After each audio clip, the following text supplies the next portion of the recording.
हाँ तो चलिए फिर से आ गए आप सबका भाई। देखिए आज मैं आया अपना खेत तरफ, दिखाता हूँ। इधर देखिए, तो देखिए मैं कैसे वीडियो शूट करता हूँ। हाँ, और एक ख़ास बात है कि मेरे खेत में कुछ छुपा हुआ चीज़ है जो आप लोग को दिखाएंगे। क्या करें, आप लोग को दिखाएं कि नहीं? चलिए दिखा देते हैं। नहीं अभी दिखा देते हैं तो आप लोग अच्छा लगेगा, बताइए। दिखाएं, इतना जल्दी दिखा दें? नहीं कि ना, थोड़ा सा प्यार दीजिए आप लोग। थोड़ा मेरे चैनल को सब्सक्राइब कर दीजिए, लाइक कर दीजिए, वीडियो को शेयर कर दीजिए। हाँ तो और हाँ, यही बात देख के फसल उसल अपन देख के एक डायलॉग याद आ गए का हमके। ये सब देख के का हमके देसी समझाता का? हाँ? अगर इतने बा तो आवा एगो 20 किलो के बोझा कपार पर उठा के दिखावा ना, तब माने।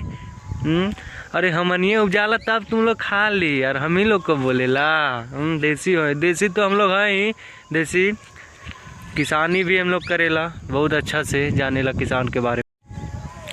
और हाँ, ये जो आप लोग को कुआं दिखा रहे हैं ना, कुआं जो दिख रहे हैं, इसमें अगर आप शाम को टाइम आएगा तो इसमें सांप भी दिखेगा। वो भी बड़ा बड़ा सांप, एक ही नहीं, छोटा छोटा, इधर एकदम जहरीला जहरीला सांप भी दिखेगा आपको। अगर नहीं है तो आप मैसेज कीजिए, हम आपको दिखाएंगे। बात कीजिए हमसे, हम आप लोग को ज़रूर दिखाएंगे सांप। यहाँ पे जो सांप आपको दिखने के चाहिए वो सांप आपको मिल जाएगा। ये देखिए मेरा फसल ऐसा भी आए हैं देखने के लिए। देखिए कितना हरा भरा गाँव का, देखिए अभी छोटा छोटा लगा हुआ, देखिए थोड़ा नज़दीक